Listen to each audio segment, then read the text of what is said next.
Ukraine's reluctance to openly admit defeat stems from its reliance on financial aid from the US and EU taxpayers. With a depleted military force, the outcome is clear. The war is over. Their failure to seek negotiations back in 2022, opting instead to be manipulated by Boris Johnson's agenda, has proven costly. Boris and his cousin Zelensky's dubious dealings have resulted in a tragic toll, with over 600,000 Ukrainian lives lost. The beneficiaries of this chaos seem to be the U.S. military-industrial complex, BlackRock, and Putin's boosted oil and gas revenue. Ultimately, it's the soldiers, mere pawns in the game of profit, who suffer the most. The shadow of defeat. Investigating Ukraine's war and the cost of deception.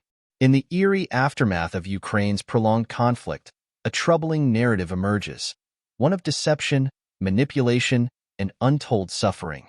While the world watches with bated breath, the truth behind Ukraine's stance in the war remains shrouded in secrecy and political maneuvering. The deceptive facade. On the surface, Ukraine's defiance against an aggressive foe appears valiant. Yet, whispers of defeat echo through the corridors of power, drowned out by the clamor of war. Behind closed doors, leaders grapple with a harsh reality. The war is lost. But why the silence? The answer lies in the murky depths of geopolitical gamesmanship, a Faustian bargain.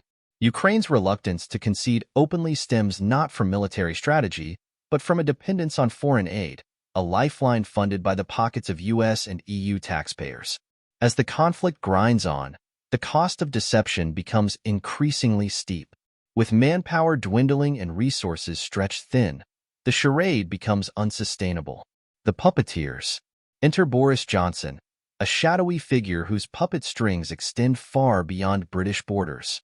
Leveraging his influence, Johnson orchestrates a macabre dance of manipulation, ensnaring Ukraine in a web of deceit.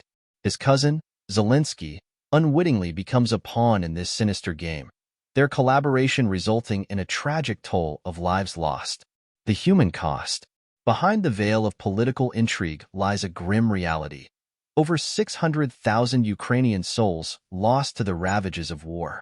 Among them, brave soldiers from both sides, mere foot soldiers in a conflict fueled by greed and deception.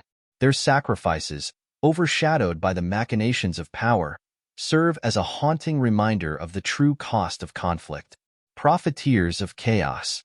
As chaos reigns, a select few reap the rewards. The U.S. military-industrial complex and corporate behemoth BlackRock stand to gain from the turmoil, their coffers swelling as blood stains the battlefield. Meanwhile, Vladimir Putin, master of realpolitik, watches with satisfaction as his coffers overflow with revenue from oil and gas sales, a grim testament to the exploitation of human suffering. The call for accountability. Amidst the fog of war, one truth remains clear. Accountability must be upheld. The people of Ukraine, weary and battered, deserve transparency and justice. The world, complicit in its silence, must confront the harsh realities of conflict and the insidious forces that perpetuate it. In the end, the shadows of defeat cast a long and somber pall over Ukraine's war-torn landscape. But amidst the darkness, a flicker of hope remains, that truth will prevail and justice will be served, for the fallen and the forgotten alike.